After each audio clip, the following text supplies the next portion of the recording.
on voit que peut-être au-delà d'autres traumatismes comme par exemple un accident ou la perte d'un parent, etc., on voit à quel point le traumatisme du viol dans l'enfance, Philippe Breneau, va créer une sorte d'oubli,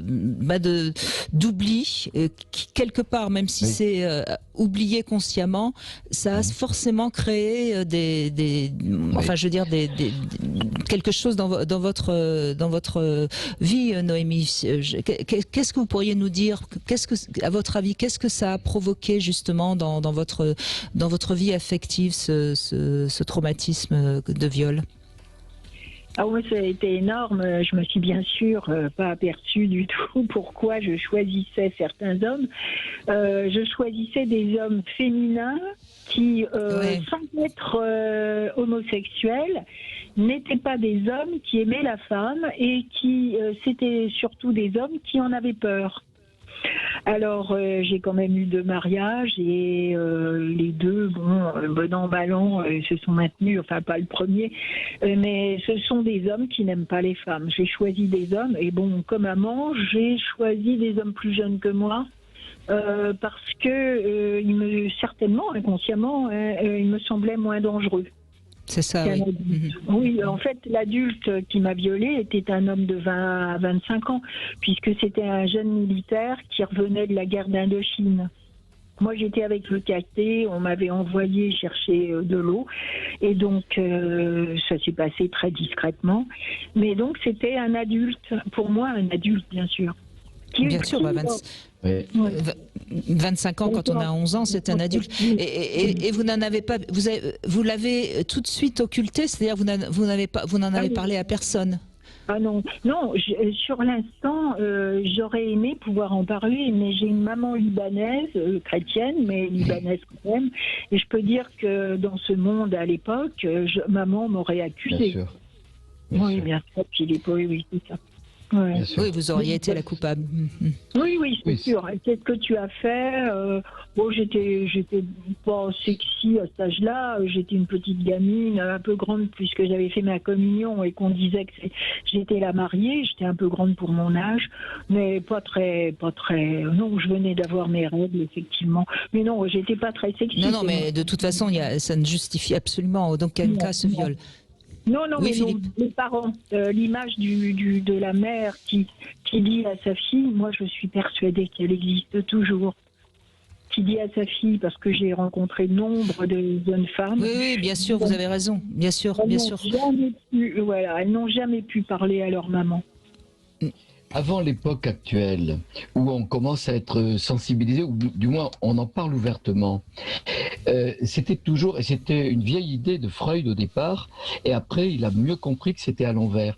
C'était en définitive, dans les viols et dans l'inceste, c'était les petites filles qui étaient accusées de venir dévergonder les adultes. Et parce que c'était un espèce de discours protecteur des hommes, et d'ailleurs la justice à l'époque était totalement masculine. Mais vous dites bien une chose, Noémie, quelque chose de très intéressant et important pour tous les auditeurs, pour bien comprendre ce que sont le viol et l'inceste à cette époque-là, de la toute jeune enfance, là vous aviez 11 ans. Vous avez ensuite, on est malade des mécanismes de défense. Et c'est vrai pour toute la psychologie.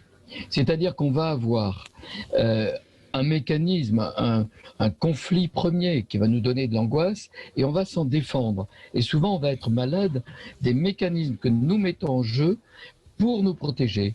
Alors, par exemple, ça va être une sorte de déni, la mémoire que vous ne retrouvez pas, puisqu'il y a un blackout pendant très longtemps, et vous dites bien, ça influence le choix des hommes.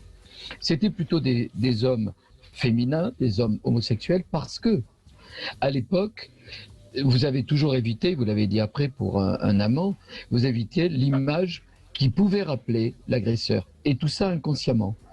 Une très grande part des femmes dans l'homosexualité féminine, de femmes lesbiennes, ont été agressées par un homme et ne trouvent un équilibre que dans la relation avec la personne qui évoque le moins cet homme agressif et c'est une femme. Et elles découvrent leur équilibre.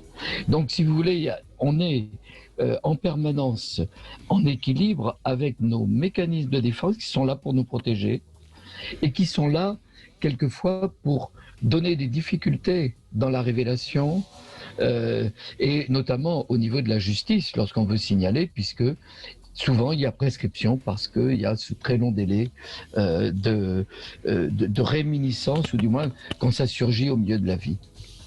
Et Noémie, le fait d'avoir pu à un moment donné donc réaliser ce qui vous était arrivé, j'imagine que ça a libéré de nombreuses choses chez vous. Je pense pas. J'ai compris des mécanismes de défense qui sont tout à fait, comme dit Philippe, mais en même temps qui sont une prison. Et ces mécanismes de défense sont restés inscrits. C'est pour ça que j'ai arrêté de chercher, j'ai arrêté les thérapies pour même professionnelles, parce que j'ai compris que moi je pouvais pas aller plus loin. Le travail déjà, ma vie était accomplie. Bon, à l'âge que j'ai, c'était déjà fait. Donc, je reste avec la lucidité de ce que représente tout. Je dirais même pas forcément un viol avec pénétration, mais même les toucher, parce que hier j'étais en train de ressentir, justement en ce moment je travaille beaucoup là-dessus, mais toute seule, je suis croyante, donc je prie et je ressens très très fortement certaines choses de ma vie, et là j'ai senti que j'avais un prêtre qui me caressait les bras. C'était un très gentil et très sympathique garçon, mais c'est tout. Et je ressentais un profond malaise. Et donc, je n'avais pas besoin, donc c'était avant. Et ce qui veut dire que les enfants sentent tout. C'est mon avis de thérapeute aussi. Les enfants. Mais mais vous avez 100% raison, Noémie. Et c'est important parce que lorsqu'un enfant, lorsqu'on touche un enfant d'une partie de son corps alors qu'il n'a pas envie d'être touché, c'est déjà un début d'abus, que ce soit le bras. Alors bien sûr, quand c'est un viol, c'est un abus traumatisant et c'est le pire. Mais même toucher le bras, le dos, la tête d'un enfant, c'est déjà traumatisant. C'est une intrusion. Tout dépend de l'intention. Et l'enfant a cette réceptivité que lui sent l'intention. Donc moi j'ai vu à nombreuses fois où quand j'étais envoyée en vacances avec des personnes qui nous accompagnaient, je sentais parfaitement la personne qui avait une intention par rapport à moi ou même une autre camarade. Nous les enfants, enfin je dis nous en plus, à mon âge. Vous avez raison. Oui, bien sûr. Les enfants ressentent tout. Et donc, oui. Mais d'autant plus s'ils ont déjà subi des abus, Noémie. Je pense qu'il y a comme ça une sorte de protection, et donc tout toucher peut être d'autant plus intrusif. C'est toute la difficulté. Alors, Philippe Renaud, on va d'abord remercier beaucoup Noémie de votre témoignage. Merci, qui est très profond et très clair. Je connais Philippe, il ne m'a pas encore repéré, mais je le connais. Mais tout le monde connaît Philippe Renaud, Noémie. Tout le monde le connaît. Merci. Merci Noémie. Alors, Philippe Renaud, je sais que vous tenez à nous expliquer la différence de vision de la virginité selon les cultures. Oui, parce que vous aviez donné ce thème un petit peu aujourd'hui, et je trouve que c'est très important parce qu'aujourd'hui, on est dans une société de la modernité de la sexualité, dans laquelle la virginité n'a plus sa place, pas de la même façon. Par exemple, très souvent, le premier rapport sexuel, et on ne va pas parler de perte de la virginité, hein, on a abandonné ce terme, est vécu comme très valorisant. Tiens, c'est là que commence ma vie intime. Alors que dans les traditions, c'est un moment très important, non pas pour la jeune fille, mais essentiellement pour la famille.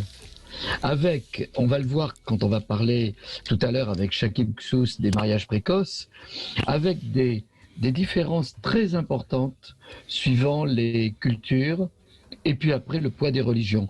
Je vous donne juste quelques très court exemple. Dans l'élément asiatique, et c'est ce qui ressort dans notre livre sur les autres cultures, comment on fait l'amour ailleurs, lorsqu'on va en Chine, dans la Chine ancienne, eh bien, en général, dans le peuple, la virginité n'a pas d'importance. C'est-à-dire que les filles se fréquentent librement. Par contre, l'épouse principale, oui, elle doit être vierge, parce que qu'est-ce qu'on privilégie? C'est tout simplement la lignée pure de l'aristocratie, des empereurs. La même chose au Japon, il y a une polygamie à l'époque. Les épouses des hauts dignitaires doivent être vierges, mais dans le peuple, on fait l'amour librement. Et je vais même vous citer un petit peu ce que l'on disait à l'époque, c'est qu'une fille vierge est un être inachevé, qui ne doit pas longtemps le rester, sinon on pense qu'elle est possédée par un démon et on s'en détourne. C'est-à-dire qu'on est là dans quelque chose qui est très éloigné de nous, peut-être pas aussi éloigné parce que dans le peuple, dans l'Occident, c'était souvent comme ça, mais lorsqu'on a regardé les aristocrates, les familles qui voulaient une descendance, effectivement, la virginité est importante. Dans l'Afrique, on est un petit peu entre les deux. Dans l'animisme, dans les vieilles traditions de l'Afrique, eh bien, effectivement, il y a une liberté sexuelle. Dès que sont arrivées les grandes religions de l'Afrique, qui vont cadenasser un petit peu le tout, c'est-à-dire la chrétienté et l'islam, eh bien, c'est l'honneur des familles, c'est-à-dire qu'à ce moment-là, il ne faut pas en déroger et il va y avoir les rites comme on connaît. Mais c'est surtout dans le Moyen-Orient, et on entend parler très souvent, dans le monde arabo-musulman notamment, la virginité est quelque chose, est toute puissante, je vais dire, mais elle est toute puissante parce que c'est un cadeau offert à l'homme. Et c'est intangible. C'est-à-dire qu'on se rend compte qu'une femme doit être fidèle totalement. À l'extrême, dans l'Afrique et le Moyen-Orient, la virginité, elle est maintenue dans cette chose terrible qui est l'infibulation. C'est-à-dire que si ce vagin est fermé, eh bien, effectivement, la fidélité, ou du moins la virginité, est totale. Et on se rend compte de quelle façon aujourd'hui il faudrait arriver à dépasser cela. Vous voyez bien comment on se révolte contre les tests de virginité et on demande aux médecins en France de ne pas en faire parce qu'il y a encore beaucoup de traditionalistes ou de familles qui vont demander un test avant le mariage. En tout cas, pour tous les médecins qui entendent, ce n'est absolument pas quelque chose que doit faire un médecin. Au contraire, c'est à nous de nous y opposer, ce n'est pas notre rôle. Exactement. Alors, on fait une petite pause et on se retrouve dans un instant avec Daniel, qui lui aussi a vu des images pornographiques assez jeunes et qui va nous en parler dans un instant.